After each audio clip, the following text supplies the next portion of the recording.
Welcome to the next edition of the Rare Business Podcast. Today, with me, and I'm very excited, I have Chris Brogan, who is a legend, and I'm going to hopefully not turn into too much of a fanboy. But Chris, thank you so much for making some time to talk to us today about your new book. But Adrian, my pleasure. It's all mine, really. But for many people who have heard of you, but for the benefit of those listeners and readers that haven't, can you tell us a bit about you and the work that you do? Sure. I'm the CEO and president of a company called Human Business Works. What our mission is to really help companies figure out, and professionals within companies figure out what they want to do to work better, to tell bigger stories, to be brave in how they do their business. What I do is I had originally worked mostly with very large companies, and I've come around to turning it to talking specifically to professionals so that anyone from the solo entrepreneur up to the person who's in an 80,000 person organization can really get the same benefit. Because at the bottom of it all, what I want people to do is work towards having sustainable, relationship-minded business. That's really the only big difference, Adrian. I do publishing and media for ideas and thoughts around how to help people just build relationship-based business instead of transaction-based business. Yeah, that's music to my ears because on my blog is what I focus on. I focus on writing about stuff and talking about stuff because I believe that and about how companies can build better relationships with their people and their customers and how that can drive sustainable growth. And so sounds like we're on the same page, which is fantastic. Grand.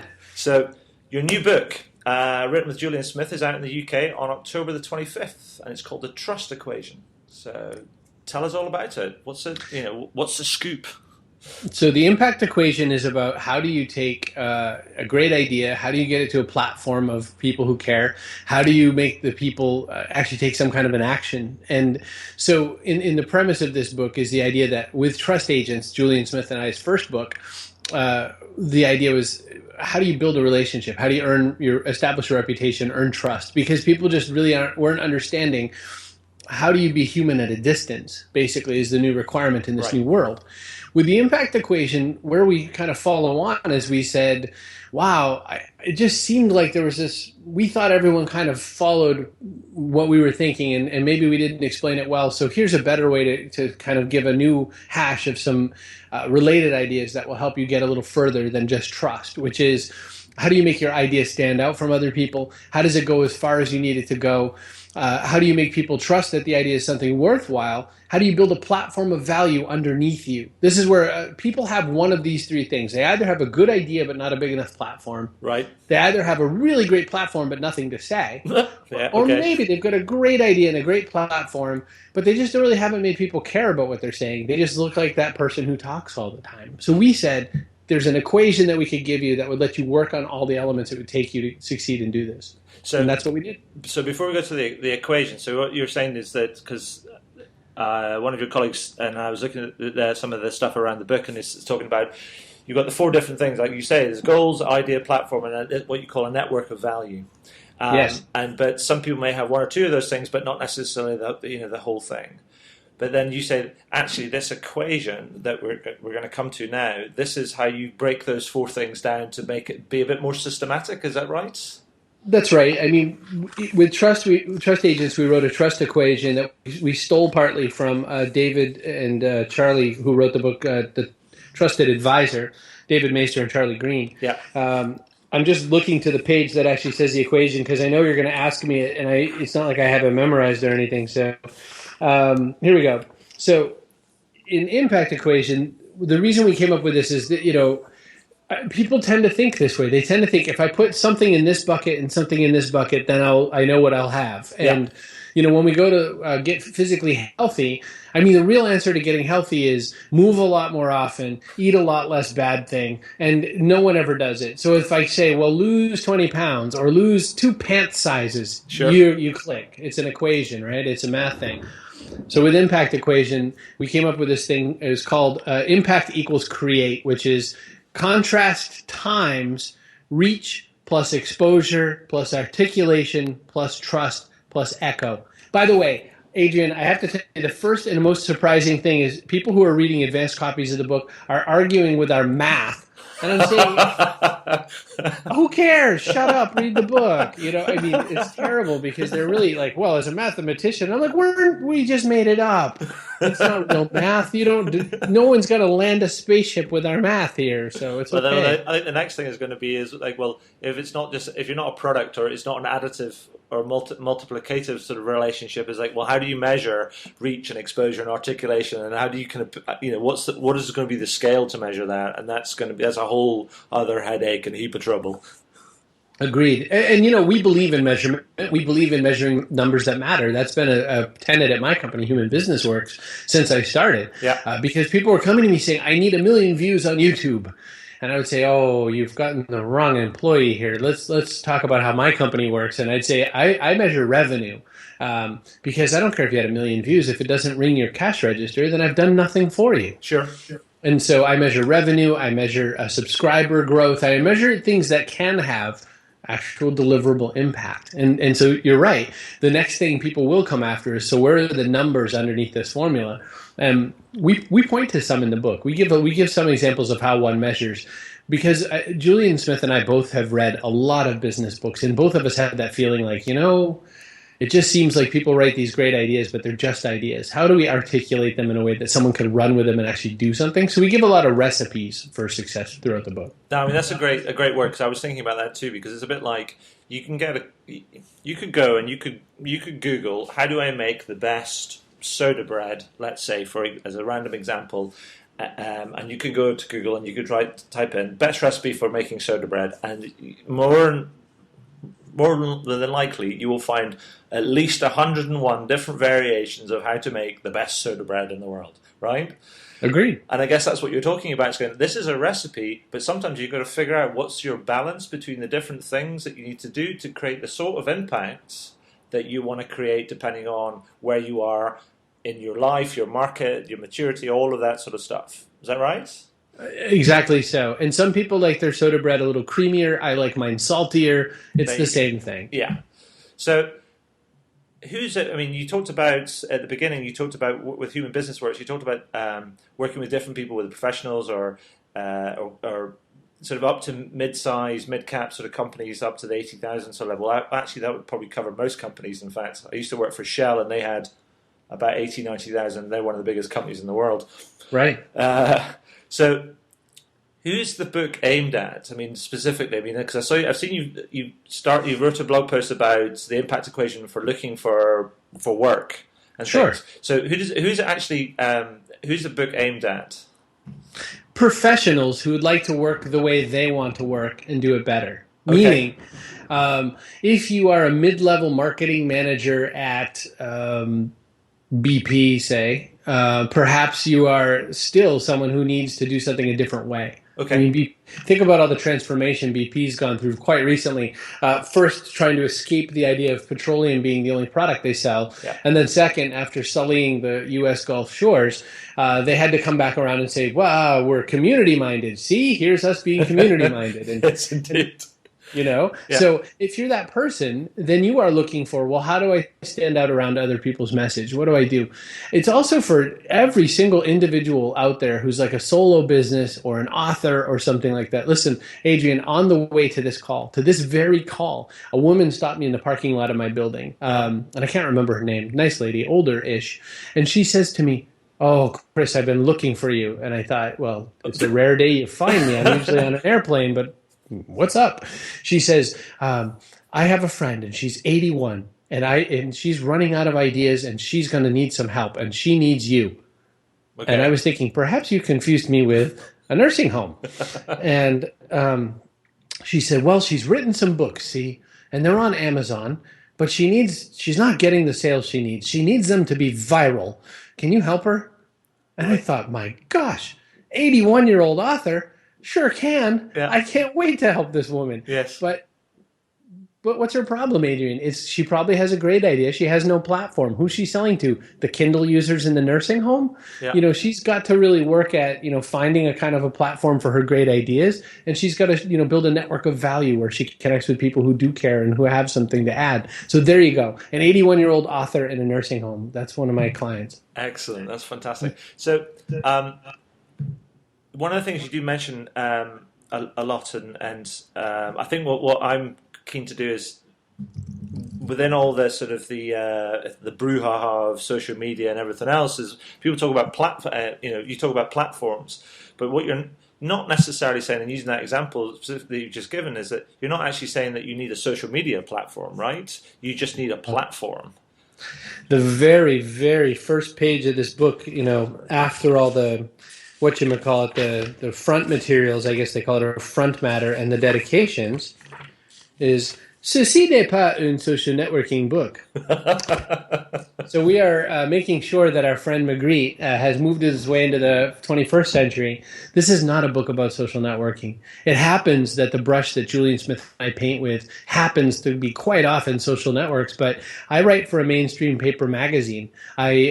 Should I have been stupid enough, I would go on regular television as well. I just don't have the time for such an endeavor. So I think, you have to play the ball that you have in front of you. I mean, it's not really... Some people have a great mainstream connectivity. They may have a terrestrial radio, for instance. Sure. Over there, your BBC. If I was on BBC One and I was like an electronic dance music DJ bar none, I'm really only drawing the salary that the BBC pays me. But say I want to go to another level. I want to fly to Ibiza with these people. Yeah. I'm going to need to take my platform from the radio, where it's one way and there's hardly any response. I'm going to have to move it somewhere where I can actually communicate. Could be a newsletter. It could be a Facebook page. It could be anything. But I mean, what's the tool that's going to help you tell the story the right way? That's what we're talking about with the impact equation. So the platform for this 81-year-old lady, it depends what she's written about. If she's written about old people, then we're going to get some flyers out to some nursing homes and see what we can do there. If it's that, you play a ball where it is, Adrian. I'm sorry. Yeah, I mean, it seems to me it's almost, in a way, it's a 21st century back to basics message, which basically saying you've got a business or you've got a message or you've got a service that you want to deliver to somebody, but actually you've got to go to where they are, and that's the platform sort of thing.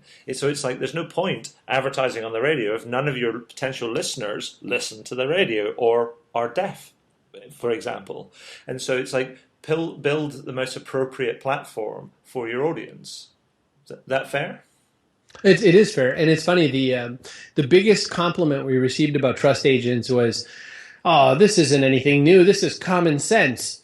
And Dale Carnegie got the same compliment in 1930. So I'll take it any day. We sell common sense. I sell common sense every day, Adrian, because people don't do what is common. I think that's absolutely right, and I have a thing that's because I'm playing around with a sort of a book idea right now, and based on some of the stuff I write about, and it's. And one of the sort of titles of the big themes is that common sense that's not very common. And almost like, say, let's break it down, let's look for simplicity, because we as humans seem to have a tendency to naturally complicate things. But actually, if we work a bit harder at it, simplicity is much more beautiful, it's much more useful, it's much more valuable, it's much more elegant, it's much more artful, all of that sort of stuff. And so I think, bravo, because it's, the back to the basics, the simple messages, and pushing people to do things that are more straightforward is, it's worth saying, and it's worth saying kind of over and over and over again. If it helps people to make those, to lead simpler lives and more valuable and more impactful lives. In the 1950s, David Ogilvy on advertising was telling people that the customer is not the customer is not a moron. She's your wife. And he was explaining, talk directly to this person as if they have a brain and as if they matter, and give them a wealth of information about the product or service you're selling. Yeah. This is content marketing told in 1950s. Yeah. There was a split in the road where someone said, all advertisements are interruptions, and if you're going to interrupt someone, you might as well entertain them. So get in, get out, be funny, let them remember that you were kind of funny. Sure. And that's where advertising forked. Yeah. But Adrian, we don't care. I mean, yes, you and I get a laugh out of whatever commercial, resonates with us. If we see the little boy with the Volkswagen and he's Darth Vader, we go, oh, that's funny. But it doesn't tell you it doesn't make thing us go out about the car and buy a Volkswagen necessarily. Clearly. So, I could honestly rewrite the book Ogilvy on Advertising right now and make millions with it, because people would think it's a revolutionary new way to sell, which is tell people about what they're selling. Yeah. So I have two final questions before we wrap up, because I know you're a bit short for time. So the first thing would be, finally, if I were to ask you for one piece of advice for someone that's just about to start on their journeys, what would it be? Like, where should they start? What would you say? Well, so with regards to should they be jumping online, one thing I would say is that, really always start with goals. Always start with, what do you really want to get done here? Yeah. Most people think they know what their goal is. Most people say, well, I just need the most people in the world to see what I'm selling here, and I just whatever. But they don't. They need 200 buyers. They need 40 buyers, whatever they need, that number. Then they start from there. And people are so they lie about their goals, Adrian. Yeah. They lie. They lie one direction or the other. I want to make the most money possible, and they're not really feeling that way. They're thinking, I just want to, be able to survive and pay for my grandmom's, retirement or whatever. The other thing they do in the other direction is they say the opposite. They're like, I just believe in the community. I just need a hug, and you can't eat a hug. So you've just got to go right down the middle and be really clear and accept and acknowledge where you are. After goals, what do you do? Really, the very first place I'd start online is a blog-based website, a website that is, run on blogging software and maintains some level of continued relationship-building information, value-driven. Thereafter, the number one thing that I did wrong was I didn't work on an email newsletter list soon enough. Right. And so I'd say a really good, powerful email list, in which you are not writing HTML formatted blog web pages rehashed, or you're not just sending your posts, but you're trying to build a relationship that matters. Sure. My email newsletter says, pull up a cup of coffee or tea, and let's just talk about how ways we can grow your business. And that's how I write it. It has a replyable email address, which somehow stuns people. You can actually reply and speak to me, not some employee. That's what I did. Isn't it crazy? Yeah. And that's it. So start there. Start with, get the goal right and be clear and honest about your goal. Start building a blog-based platform so that the web can find you, and have an email list. Anything you do beyond that is up to you, whether or not you want to go to Google Plus or Twitter or wherever. I think the one thing that I've also learned, I've been blogging now since 2009, and the thing that I've really learned is, one, it takes patience and hard work, but there's also almost like an unwritten rule of thumb, it feels to me, that he who blogs the longest wins. Assuming that what you're blogging about has some inherent interest for the rest of the world, that is. That is reasonable. That is a reasonable thing to say, because I would say that where people go wrong with that advice, I started blogging in '98, and I would say that it took me 8 years to get my first 100 readers. Okay. And the reason was because, as you say, you have to write about something they want. I wrote a lot about myself. I wrote about what was interesting to me. Once I learned to equip my customers and equip them for success, make your buyer the hero. Yeah. Everything changed. That's the biggest possible, change I realized is once I was helpful. Be helpful is my number one advice for any human being. Yes. Once I was helpful, everything changed. Fantastic. And so my final question that I always end these conversations with is, what would you like to shamelessly plug? What would I like to shamelessly plug? I love a particular charity that goes out and feeds the homeless people and hungry people of the world, and it's called Skip One, and it is SKIP, the number 1.org. And the premise is so interesting. If you're going to skip a latte at Starbucks today, put the dollars into Skip One, and it'll feed a bunch of hungry kids. It's amazing. 3 pounds could cover a whole lot of meals for people, because it just doesn't cost as much in other countries. So skip1.org is what I'll plug. Fantastic. Chris, that's brilliant. I'll get all that linked up, and with links to the book and everything else. But thank you so much for your time today. That's been splendid. My pleasure. I had a blast. Thank you. Thank you.